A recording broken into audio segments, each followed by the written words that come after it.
The NFL draft just ended, and our rookie drafts are this week, next week. They're coming up so soon. We're going to give you a mock draft today to help you with your drafts. You know what I mean? So we're going to go with a certain format here. The format is going to be 12 teams, start 10, Superflex League, 1.75 tight end premium with a 4-point passing touchdown. With that being said, Dak, you have the 101. 101, very easy. I'm running it up to the podium. I'm taking Caleb Williams. He's stepping into one of the best offenses in the NFL, which is just unheard of for a team having the number 1 overall pick. Obviously, the Bears did not earn that number 1 selection. They got it from the Panthers, and they're going to use that to their advantage, taking Caleb Williams here. It's such an absolute just dynamic landing spot, and Caleb Williams is a generational prospect at quarterback. He's got great legs. He's got everything that you're looking for in a quarterback. 101, very easy pick for me. I'm taking Caleb. Jeff, who are you taking at the 102? Yeah, at the 102, I'll take Marvin Harrison. He got drafted to the Cardinals, which was the landing spot that the whole Dynasty community was really looking for, unless you were looking for the Chargers. Kyler Murray, we really like as a quarterback to supply him targets, get him the football. The only competition that they have for targets there is Trey McBride. So we really like Marv as a prospect. We really like Marv's landing spot. We like everything about Marvin Harrison. Take him at the 102 in this format and most formats, and go about your day. Dalton, who are you taking up at the 103?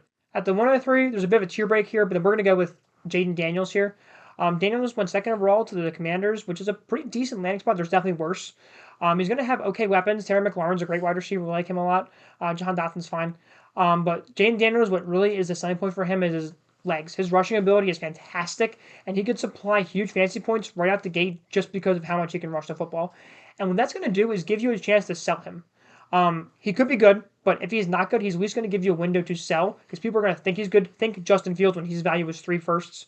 Jaden Daniels could have the same exact lifespan as a quarterback, or he could be Lamar. And if that's the case, then you won either way.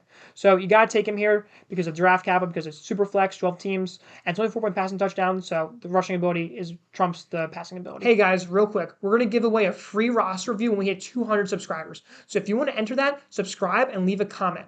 Now, back to the video. Dak, who's next? Yeah, next up, I'm going to take Malik Neighbors at the 104.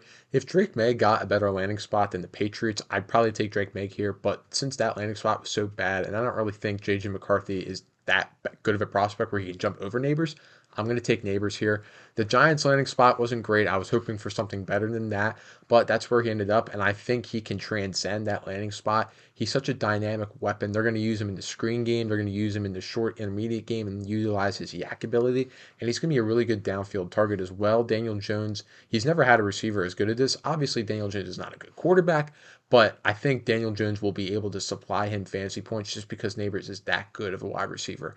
I'm not really worried about the landing spot. I think Neighbors is such a great prospect. It's not going to matter in the end. So I will take him here at the 104. Jeff, who are you taking at the 105? Yeah, the 105, you mentioned him before. I am going to take Drake May. Despite the landing spot, we really believe in Drake May as a prospect. I believe in Drake May as a prospect. I think that they will figure it out in New England. They'll bring in some other targets. Maybe not this year. Maybe he'll suffer this year. But for next year, they'll realize, like the Panthers did with Bryce Young, hey, we can't let our quarterback fail that we put top draft capital into. They brought in a couple offensive weapons via the draft, via free agency, via trade. I think the Patriots will do the same, if not this year via trade.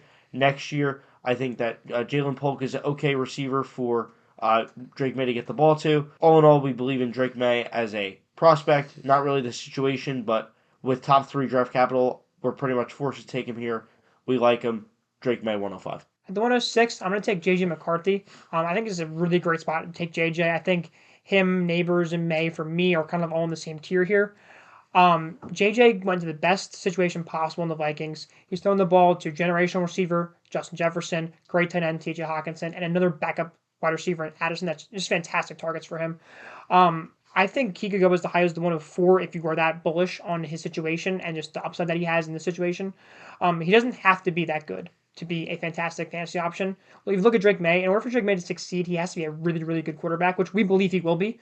But JJ does not have to be nearly as good as Drake May to produce great numbers in the NFL when is in the offense. So we like him at the 106. I think it's a fantastic pick. 12-team Superflex, quarterbacks matter a whole lot more than a 10-team, so got to take him here. Dak, you're up at the 107. 107, I'm going to take Rome Odunze. Really excited about the landing spot. Top trend draft capital, pairing up with Caleb Williams in Chicago. It's going to be dynamic for years to come. They've got Keenan Allen and DJ Moore in that offense right now, so Rome Odunze won't produce right away, but I think that's baked into his price. If you're drafting a Dunze this high, you understand that you might not see the return on your investment right away, but you're going to see it in year 2 moving forward after they move on from Keenan Allen when it's just more and Dunze getting those targets. He's going to be so good with Caleb Williams. I'm really excited for that landing spot. I will take him here at the 107, and I'm very happy about it. Jeff, who are you taking at the 108?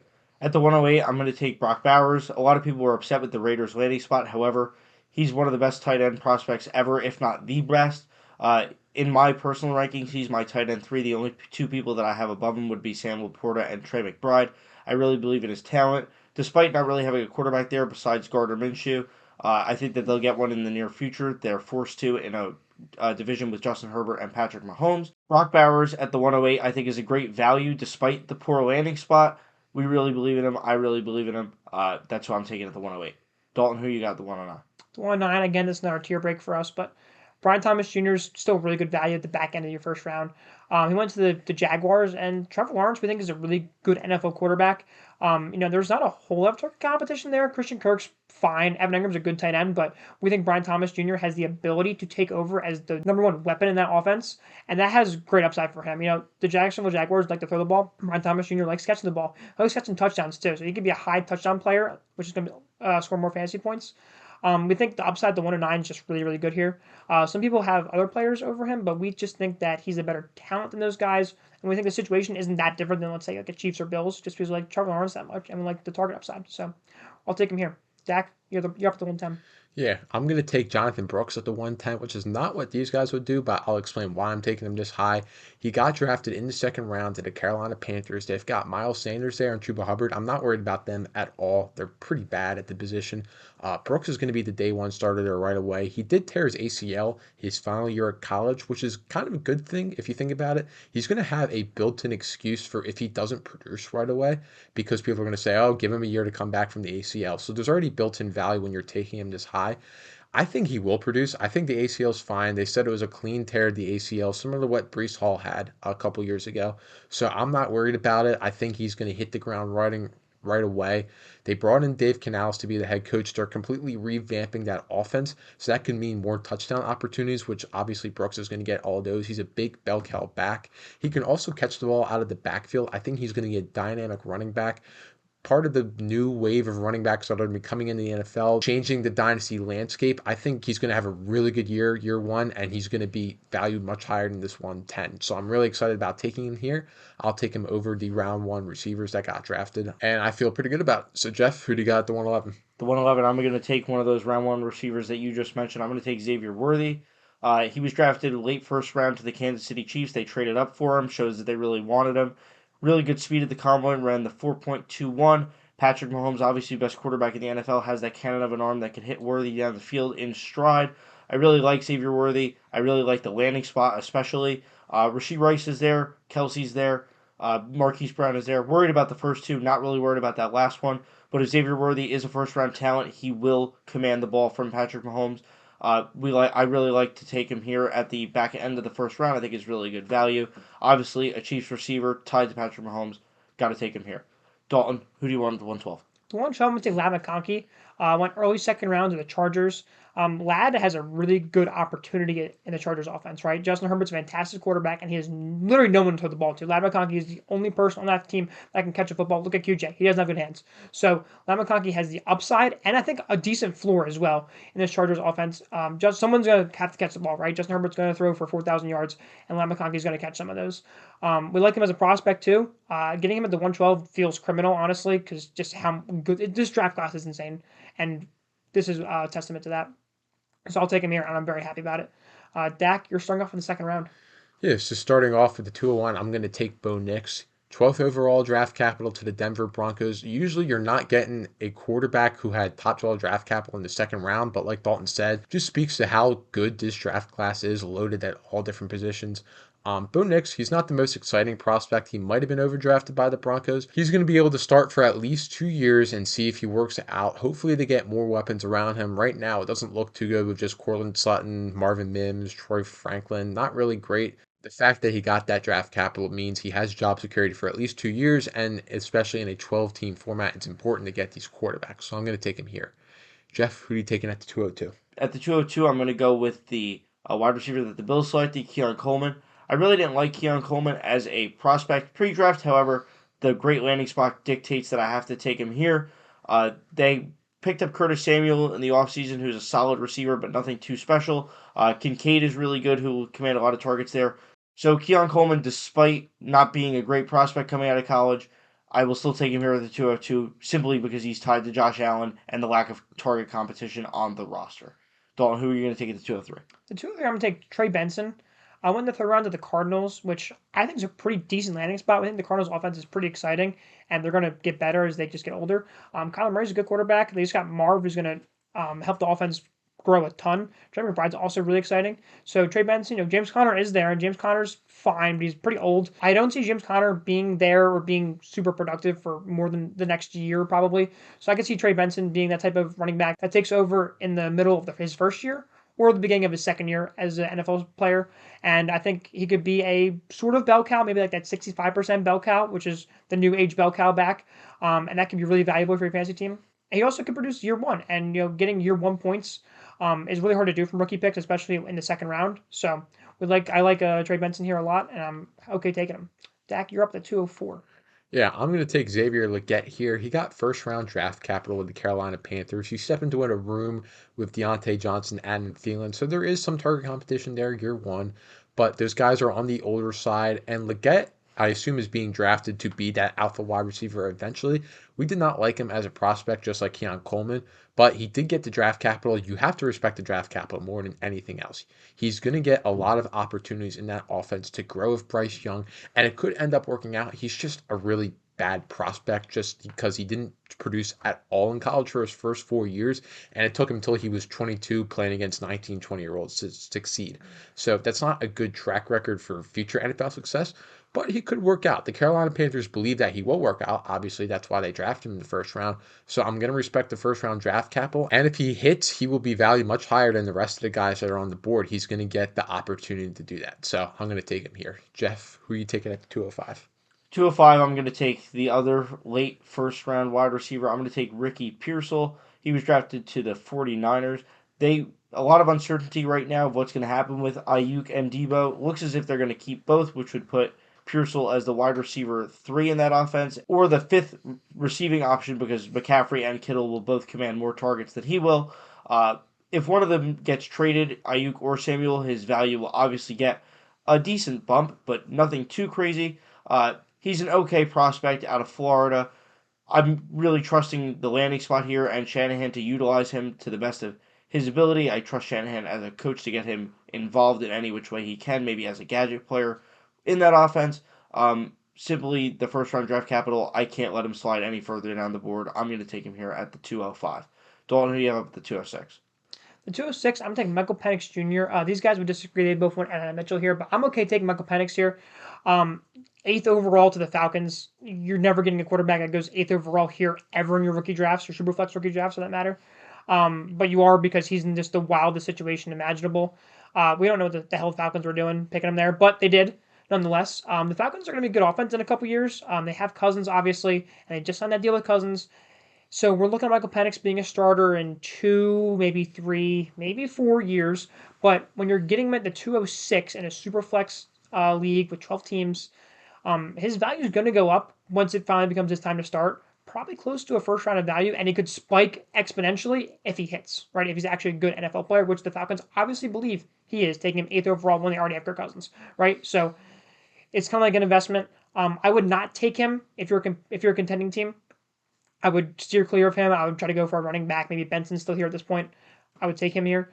But if you're a rebuilding team, I would take Penix and cash in later, really, is what I'm saying here. Cash in later. You can turn a second-round pick into a first-round pick pretty easily here.